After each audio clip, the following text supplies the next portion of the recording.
Hi guys, Conor Clarke here from Clarke Fitness, Pierce Road senior footballer.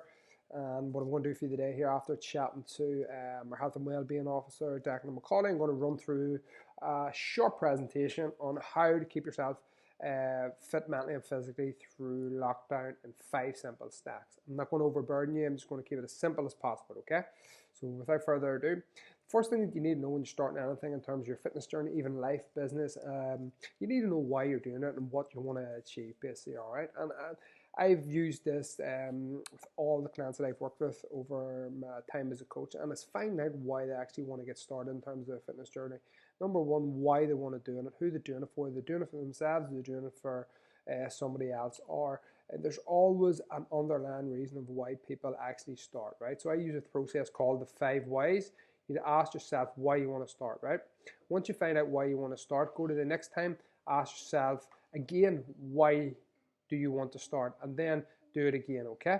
Every time you ask yourself why, keep trying to delve deeper into actually why you want to achieve it. That way, it's going to make your reasoning for starting something more concrete, and it'll give you further incentive to push on, okay? So the first thing you need to do is find out why you actually want to do it, okay? Now, number two then is relatively simple. You need to develop your mindset, and I'm not claiming to be Tony Robbins here. What you just need to do is you need to use a thing that I've used with other clients as well. It's called the SMART goal principle, and the SMART goal principle is pretty simple in terms of what it stands for and what it involves, right? So the S in SMART stands for specific. It's a goal specific to you. Make it specific to you. So for example, if somebody comes in to me, a client, says, listen, tell me what you want to achieve. I want to lose 2 stone. Okay, right, that's goal is specific then. Right, then the M in SMART is measurable. How we're going to measure this here? You're going to measure it using weighing scales. Weighing scales are body scales. Then the A in SMART is achievable. Is it achievable? Now, it has to be achievable for that individual. Now, if I'm going in and I'm 65 kg and I'm looking to lose 2 stone, it mightn't be achievable within a certain time frame. All right, so it has to be achievable and within reach. Then R then is realistic. Is it realistic? Like you might have an unrealistic goal of losing 10 stone within 2 weeks or something ridiculous like that there, but it has to be realistic to the individual. Then T then is time frame. Over what time frame are you going to do this? It could be 6 weeks, 12 weeks, 1 week, 2 weeks, depending on the actual individual, all right? The goal can be as simple as getting out for a walk once a day. The goal can be as simple as every time you sit down to a meal, make sure you drink some water, or it could be getting up first thing in the morning, not looking at your phone. We simple things like that there, okay?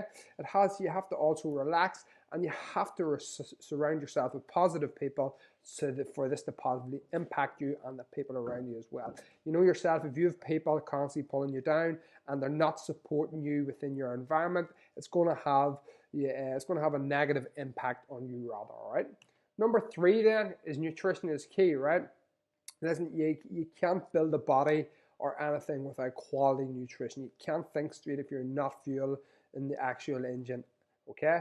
So just the simple law of energy balance is you take in more energy than you burn off, you're going to gain weight. And what I mean by energy is the food that you take in, right? You take in less energy than you burn off, you will lose weight. You take in the same energy as you burn off, you're going to maintain weight. And again, energy I'm talking about is the food that you take in, all right? In terms of nutrition, what you're going to be doing is you're going to be eating lean proteins, carbs, healthy fats, and you're going to be aiming to drink water as well. Water is a vital component of keeping your body hydrated, since our body is made up to nearly 50% water, okay? You're going to eat less processed foods, and what I mean by processed foods is foods that have a long shelf life, foods that could sit in the shelf for months on end, all right? You're going to look for healthy veg, again, proteins, carbs, good sources of fats as well on top of that, okay? And what I'll do for you guys is I will place a shopping list of healthy carbs, fats, and proteins attached to the video, okay? Number 4 then is get active with exercise. Just get up and move more. Like, you know, if you have a job where it is sedentary, you're stuck at a laptop maybe 68 hours a day, then you should be setting yourself wee targets, right? Every 15 minutes, I'm going to get up here, I'm going to do 10 squats, 10 press ups, or whatever it may be. I'm going to walk up and down the stairs 5 times. I'm going to do a lap of the house just to try and increase your activity levels. Now, when you are getting exercise and people think, all right, I have to do this strict regime where I'm training twice a day, nothing like that there. It doesn't have to be. Some people are at different spots in their fitness journey, all right? And if you're starting where you have to get up every 15 to 20 minutes and do 10 squats, that's perfectly okay for you, okay? So you don't be thinking that you have to train twice a day, right? You need to keep it really simple, less sitting, more moving, all right? Because the current climate that we're in is a lot of sitting about, a lot of time to sit and reflect, and that time, and in that time, as I call it, idle time is a devil's playtime. Your head can be doing a dinger, you can be thinking things you shouldn't be thinking, do you know what I mean? So that's why it's good, less sitting, more moving. Get up, be as active as possible, walk as much as you can every other day. I would have clients aim to hit between 10 to 20,000 steps per day, all right?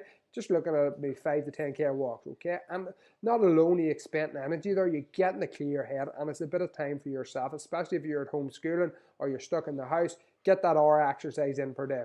Simple exercise, I've got it down here. So squats in the yard, lunges, skipping, okay?